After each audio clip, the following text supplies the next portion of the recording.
Hello, I'm Brent Hanna, the Administrative Director for the Center for Transplant Services here at the University of Tennessee Medical Center. We'd like to thank you for your interest in our transplant program. This video is intended for education and training regarding the evaluation and transplant process. You will get to hear from some of our team members as they discuss what to expect during your transplant journey. Again, we'd like to thank you for your interest in our program, and we look forward to serving you. Hello, I'm Rebecca Jarvis, Pre-Transplant Nurse Specialist here at UT Medical Center. Today's agenda, we're going to cover Introduction to Transplant, the listing process, risks associated with transplant, transplant medications, social services overview, financial overview, the living donation process, and then we're going to review the folder and consent forms and closing comments and questions. Pre-transplant team includes Becky Kent, transplant assistant. Me and Megan Lambert are also the pre-transplant nurse coordinators. We work people up to get on the list. Once you're already on the list, then you will be followed by Deborah Winston, transplant assistant, and Ashlyn Brutowski, who is our waitlist coordinator. The rest of the transplant team includes Melissa Grant and Lori Hirsch, transplant social workers, Ethan Trudell, financial coordinator, Ashley Dennis, the living donor coordinator, Mindy Cobb, the dietitian, and Deanna Wentworth, pharmacist. Dr. Oscar Grandis is one of our transplant surgeons and also our medical director, along with Dr. Min Yu, transplant surgeon. Next, we're going to cover the listing process. What has to happen for you to be listed on the transplant list here at UT Medical Center? Sometimes patients feel that if the referral was sent to us, that automatically means they're on the transplant list. However, that is not true, and we're going to go over all the steps that must take place to get to the point of being listed on the transplant list. The first thing that happens is your nephrologist and/or dialysis clinic sends a referral to the transplant center. Once we receive the referral, the nurses will review the referral to see if you're a good candidate for transplant, to see if there are any red flags or any things that we would rule you out as a candidate from the initial referral. Once the medical records have been reviewed by the nurse and/or the physician and transplant team, and you are deemed appropriate to continue, you will be scheduled for the education session here at UT Medical Center. Once you attend the education session, we'll start your diagnostic testing. Once the diagnostic testing is completed, you'll have a one-on-one consult with the nurse, the social worker, financial coordinator, dietitian, and living donor coordinator. You'll complete any diagnostic testing that is not already completed. And then once all diagnostic testing has been completed, you'll be set up to see the transplant surgeon for a transplant consult. During this appointment, the transplant surgeon will do a physical exam to make sure you're an appropriate candidate for transplant. He will talk to you about risks and benefits of transplant and answer any questions that you might have. Once this has been done and your workup is complete, you will be sent to the patient selection committee to determine whether or not you're eligible for transplant listing. This is when the transplant team decides whether or not that you're an appropriate candidate for transplant. If you're approved for listing, at that time you'll be placed on the UNOS transplant list here at UT Medical Center. Next, we're going to talk about diagnostic testing, what all testing is required to be put on the transplant list. All patients will have a chest x-ray, EKG, Panorex or dental clearance, lab work, cardiac testing, which may include a cardiac stress test, a stress echo, or a 2D echo. You'll also have a dermatology assessment, a drug screen, and all females will have a pap smear and mammogram. Additional testing that may be required is a VCUG or bladder test, pulmonary function test, colonoscopy, CT of the abdomen and pelvis, a carotid duplex, a lower extremity arterial duplex, a heart catheterization, or other additional testing based on your outcomes. Next, we're going to talk about frequently used terms. These terms or words will be used during your transplant evaluation, workup, listing, all the way to the point of being transplanted. And we think it's important that you have a basic understanding of what these words mean. These words can be very technical, and we don't want you to get overwhelmed by them, but we want you to have a basic understanding. That includes antigens, tissue typing, antibodies, and crossmatch. Antigens are proteins on the cells of your body, and when we refer to kidney transplant, we're looking at 6 different antigens to match up for kidney transplantation. Each person inherits 3 from their mom and 3 from their dad. Talk about matching up kidneys, we're talking about matching up as many of these 6 as possible, But we don't have to match any. Sometimes we may match 1 or 2, or sometimes even 6. 6 is like an identical twin or a perfect match, and those are few and far between. What we do know is that matching up kidneys isn't as important as we once thought it was, and so you can do a 0 match and that's still okay. We do those and patients do very well with transplant. The process to determine your antigens is called tissue typing. Next, we're going to talk about antibodies. Antibodies are memory cells. We develop antibodies when we have been exposed to antigens that are not our own. The most common exposures come through blood, transfusions, pregnancies, and previous transplants. If you have an antibody against a specific antigen, then you cannot be transplanted from an organ donor that has that same antigen. It was what would be called unacceptable. Best case scenario is 0. You don't have any antibodies. But the higher your percent of antibodies it is, the more difficult it is to find a match for you. So if your antibody level is 50%, then 50% of the people or donors out there you would not be able to receive a kidney from. So once we talk about getting up to 90, 95, 100%, that pool becomes smaller and smaller for finding a match for you. But we do transplant patients that even have 100% antibody. So don't be overwhelmed or concerned based on your antibody level, because patients can still be transplanted with high antibody levels. Next, we're going to talk about a crossmatch. What is a crossmatch? A crossmatch is a blood test that will be done at the time of transplant to determine whether or not the kidney is compatible with you. The test is done in the lab, and it's where we mix cells with the donor with cells from you to determine whether or not your body recognizes the cells as foreign and fights them off. If the recipient cells attack and kill the donor cells, the crossmatch is positive and therefore the transplant is not compatible. If the donor cells do not attack and kill the recipient cells, then it is considered a negative or compatible transplant. So a lot of times you'll see stories of people that say, oh, my husband was a perfect match, or my friend from high school was a perfect match. Typically that's not referring to those 6 antigens matched up. Again, we talked about that's more like an identical twin, and those are few and far between. A lot of times people use the word compatible with a perfect match, and they're not exactly the same thing. But as long as the kidney, the cross-match is negative, then it's compatible, and you can go ahead with the transplant. Next, we're going to talk about how the list works. The list is maintained by UNOS, or United Network for Organ Sharing. UNOS coordinates the nation's organ transplant system by facilitating organ recovery and placement of organs. UNOS also maintains all donor and recipient outcomes and statistics. All of our organ offers come from UNOS or from the local organ procurement organization, or OPO, working with the donor. We don't have any control over what kidney offers we get or when we will get those. So we can't give a kidney to our favorite patient if we get an offer. When they call us with an offer, it's for a specific patient, and that's the patient we have to give it to. If for some reason our patient cannot get it, then it goes to the next person on the transplant list that may or may not be at our center. It will go to whatever center the next person on the list is. Once you're placed on the wait list, your information is stored into the UNOS database until a donor comes available.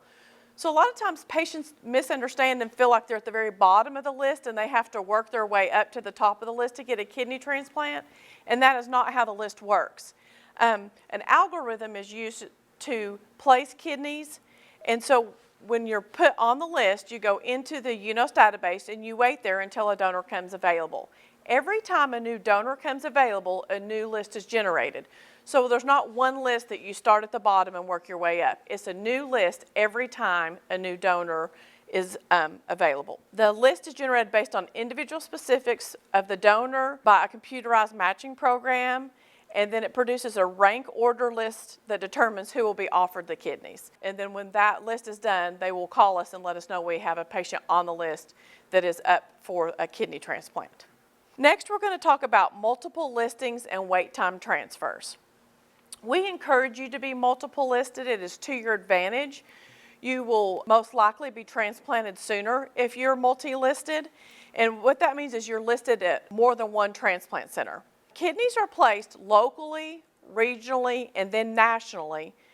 So being multiple listed in different local and regional areas may increase your chances of receiving an organ offer and shorten your wait time. This is a map of the UNOS regions, and UT Medical Center is in Region 11, which includes Tennessee, Kentucky, Virginia, North Carolina, and South Carolina.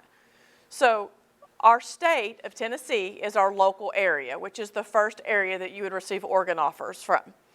Then our region, again, is Tennessee, Virginia, North Carolina, South Carolina, Kentucky. So if you go to another transplant center in the same region, there is some benefit because it's a different local area and you can get organ offers from that local area. But your greatest advantage comes when you go outside our region. So if you go south of Tennessee or you go north of Kentucky or west of Memphis to another region, that is when your greatest advantage is going to come to being multi-listed. And we will help you with multiple listing if that's something that you're interested in. Also, this is for patients who are not on dialysis. If you're already on dialysis, your wait time will start the moment that you start dialysis. So if you have 2 years of wait time on dialysis, you will already have 2 years of wait time under your belt when you're placed on the transplant list. But for those of you that are listed before you start dialysis, your wait time starts when you're placed on the list. So if you say, get on our transplant list here at UT Medical Center and you're not on dialysis, and then 2 years from now, you get transferred with your job to another area, you can take the time that you spend on our list with you to another transplant list. Also, if you are relocating to our area, you can bring time with you to our list. Next, we're going to cover risks of receiving an organ. All organ donors are thoroughly screened. You need to know that we will do everything we can to make sure that you are safe when you receive an organ transplant. Even though donors are screened, there is still no such thing as 0%. Anytime we talk about transplantation, there are always risks associated with that. That can include HIV, hepatitis B and C, Zika virus, malaria, bacterioviral, and other fungal infections. Anytime you have surgery, there's a risk of the surgical procedure. There's a risk of anesthesia. The doctor cannot determine exactly how you're going to do with transplant. Everybody's body and everyone's immune system is different. But what we do know, the healthier you are going into a transplant, typically the better your outcome is. So please take care of yourself. Do the best that you can to stay healthy. Take your medication like you're supposed to. Don't gain too much fluid in between your treatments, because all those things will help determine how that you're going to do post-transplant. Last, we're going to talk about PHS or high-risk donors. These are donors that are considered socially high risk, and we only accept these organs if the surgeon feels like the potential benefits outweigh the risk. These usually come from young, healthy donors who have participated in unhealthy habit, usually. We have transplanted many PHS high-risk kidneys here at UT Medical Center. About 20 to 25% of our transplants every year are from PH high-risk donors. You do not have to accept a PH high-risk kidney. You're never penalized if you turn down a kidney. So you don't have to go to the bottom of the list. You're not ever penalized. You just wait on that next kidney to come available. The next kidney may come available in 2 days, or it may not come again for 2 years. We never know when that next offer is going to come, but you need to know that you are never penalized if you turn down a kidney. The surgery generally takes 3 to 4 hours and is placed in the lower quadrant on either side. We do not take out your native kidneys at the time of transplant. These are in your back. They're totally away from the area that we're going to be doing the transplant in. And so we just leave your native kidneys alone at the time of transplant. If the surgeon feels like you need your native kidneys removed, that will be done prior to transplant. Once you receive your kidney transplant, you'll be in the hospital generally for 4 to 5 days, and then you will be discharged home with your new kidney. Hello, my name is Deanna Wentworth, and I'm a pharmacist working in transplant, and I work with both pre- and post-transplant patients. My goal is to introduce you to the medications you will be taking after transplant. These medications are critical. They will prevent the rejection of your kidney transplant. They are lifelong. You must take them for the life of your transplanted kidney. And as a precaution, you need to know that missing doses or not taking your medications can lead to loss of kidney function and a return to dialysis. These medications are referred to as immunosuppressant medications because they suppress your immune system, or anti-rejection medications because they do prevent rejection of the kidney. Some of the most common medications that we use include Prograf, the generic is tacrolimus, Gengraph, generic cyclosporin, Cellcept or Myfortic, the generic is mycophenolate, and prednisone. You will be on 2 to 3 of these medications, usually either Prograf or Gengraph, plus either Cellcept or Myfortic, plus or minus prednisone. You can refer to the pre-transplant education booklet for more information about these medications.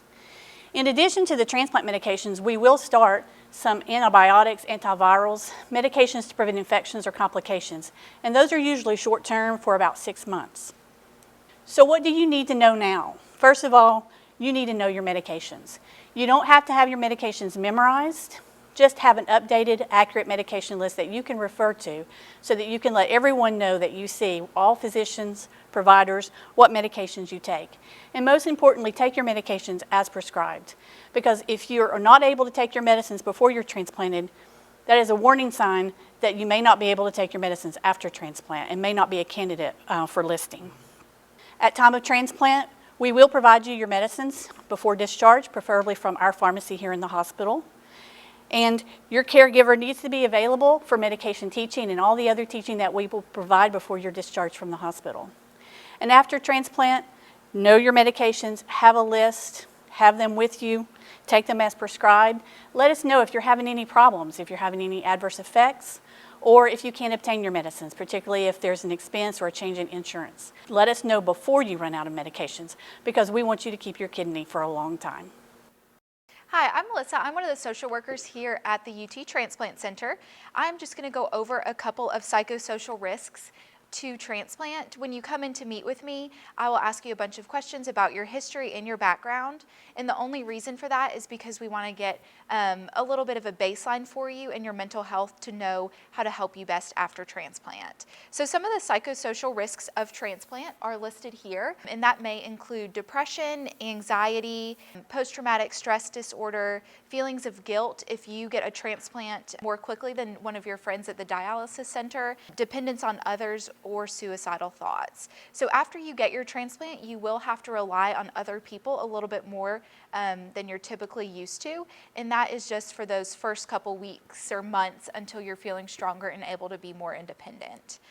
We do encourage all of our potential recipients to be tobacco and THC free.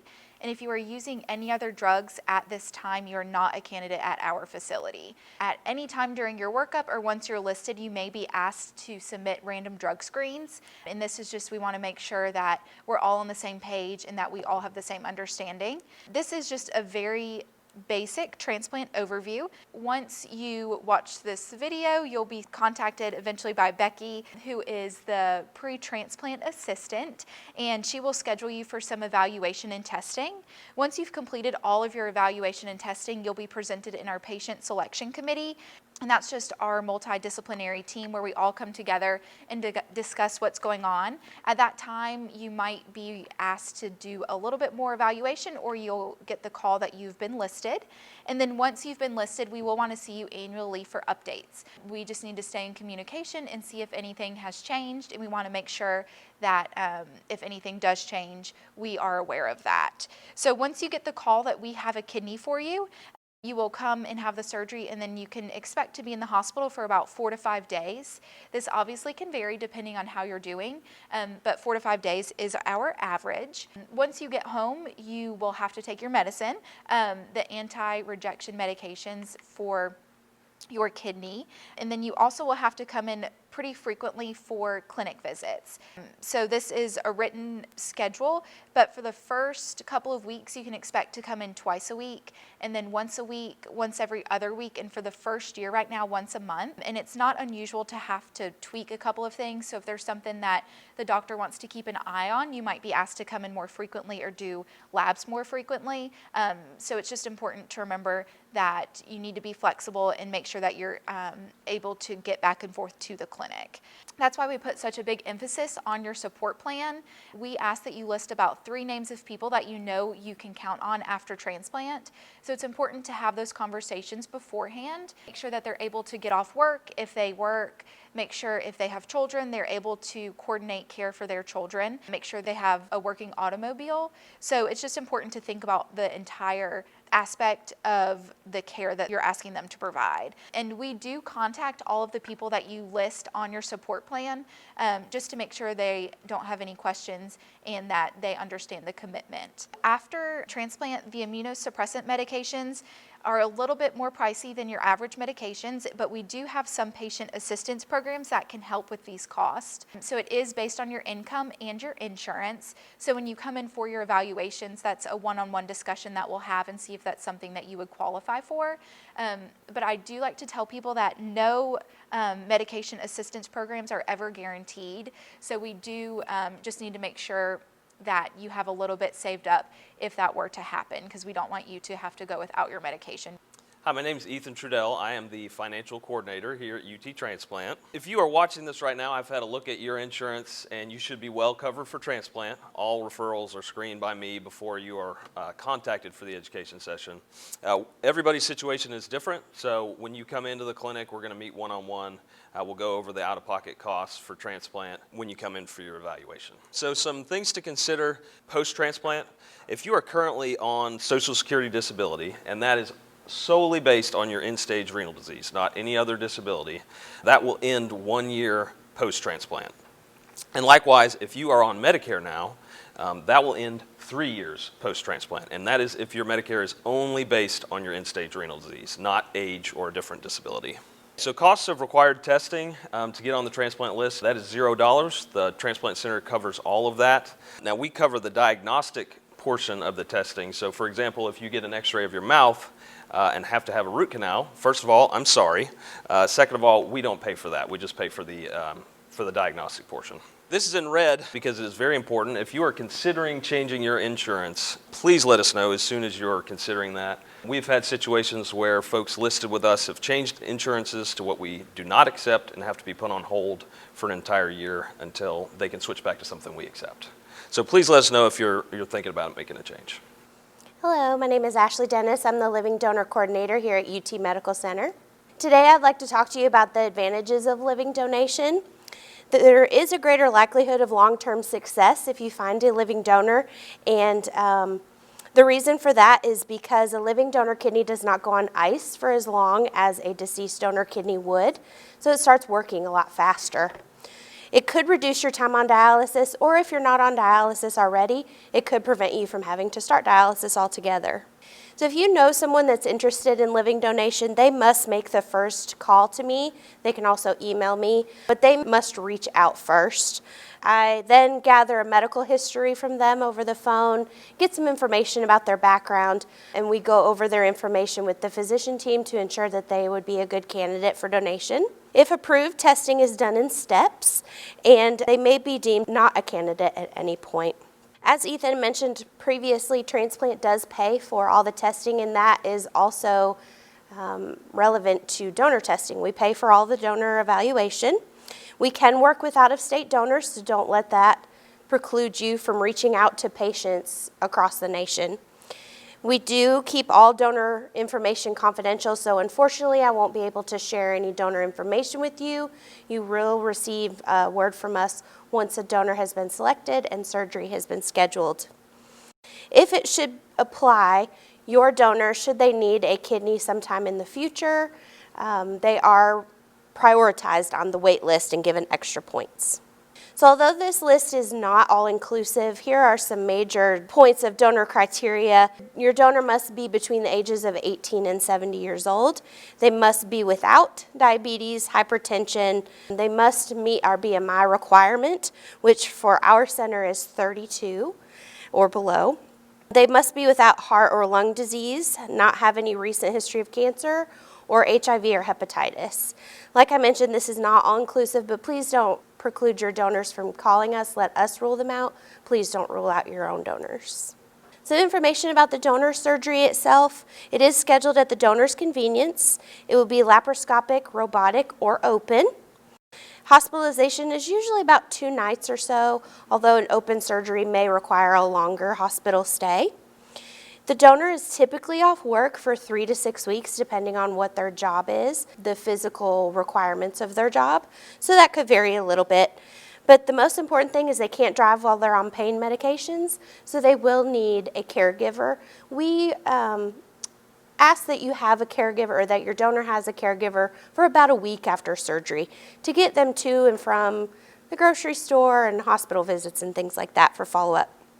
They must commit to follow-up with us for 2 years, and they must maintain a healthy lifestyle and see their primary care physician. So you might be thinking, well, how do I find a donor? The easiest way is to spread the word. Bring up the topic of donation to all of your family and friends. People might not be aware that you're suffering from kidney disease, and if they don't know that you're in need, they can't step forward to try to help. So you may consider social media. Many of you may have seen social media posts about patients needing kidneys. That's the biggest draw for patients to call us. You may also consider local newspapers, church bulletins, and we also offer a class called Living Donor Champion class. This program, Living Donor Champion, decreases the burden felt by you. You have a lot going on with your renal disease. You may be going to and from dialysis several times a week. So this program trains a friend or a loved one of you that we deem to be your champion to go out into the community and help try to find you a donor. We train your champion and you how to increase the awareness of living donation and increase the awareness of the benefits of living donation. And we also identify potential living donors and teach your champion how to do so.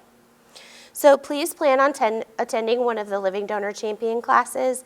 We hold them approximately every other month. Some months we may schedule more classes due to volume. And each session is about 2 hours or so, and we plan those around your dialysis scheduled dates. We also offer paired donation here at UT, and you may be wondering what paired donation is.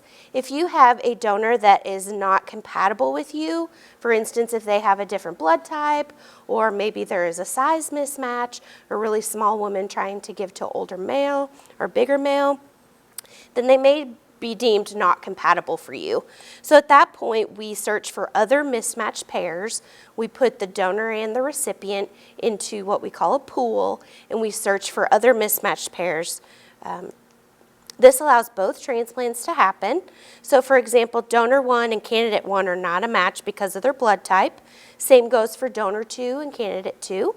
If we exchange donor 1 and donor 2, we could simply have a paired exchange or a swap to where both transplant patients could receive their living donor kidneys, benefit from all of the benefits from living donor kidney, and they could spend less time on dialysis, avoid dialysis altogether, and we can take 2 patients off the national waiting list.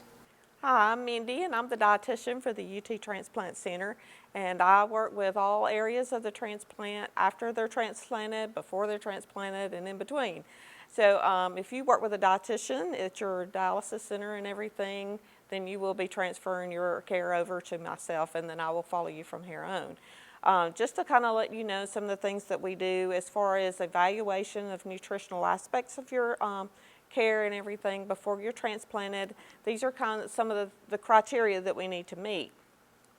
Most of you should have received a nutritional screening form in a packet that you were sent, and if you fill that out, then that helps me to expedite completing your nutritional evaluation. One of the following criteria that we need to look at is your BMI, which is basically how much you weigh. It needs to be between 18.5 and 37. If you're not in that area, then you can let me know and I'll be happy to help you get in either direction that we need to do. We can do that on an individualized basis. Another criteria that we have to meet is you have to have good protein stores or your albumin levels. So it needs to be over 3, and again, we can work with that. We can find nutritional supplements to take care of that and different ways in your menus and that sort of thing that we can do. If you're diabetic, your A1C needs to be less than 8. Again, we can work on that as well if you don't meet that criteria, but that is one of them in order to be listed. And the final thing that we have to look at is a physical assessment, which is basically just evaluating your protein stores, your muscle mass, and that sort of thing to be sure that you're not malnourished, because many renal patients often are malnourished. So those are the things that we have to kind of look at. So food security can be an issue sometimes as well. So if you have any issues with any of that, that doesn't cut you off completely. We can work with you in different ways. So hopefully that'll give you some idea. Post-transplant, a lot of people often ask me if there are going to be changes in their diet after they're transplanted, and the answer is yes. They're happily allowed to eat most things. They do have some exclusions because of the immunosuppressant drugs that they're on, but we'll go over that. Our biggest concern is always food safety after they're transplanted because they're always going to be immunosuppressed. But we'll address all of those things at that point in the game. The first time you come to the Transplant Center, we will provide you with a folder that will have lots of helpful information for you. Now we're going to cover the things that you're going to find in the folder. On the left side of the folder, these are things that you are going to sign and leave with the Transplant Center. That includes your consent for medical evaluation, release of information, multiple listings acknowledgement, ethnicity form, and a feedback form. This is an example of what the consent form looks like.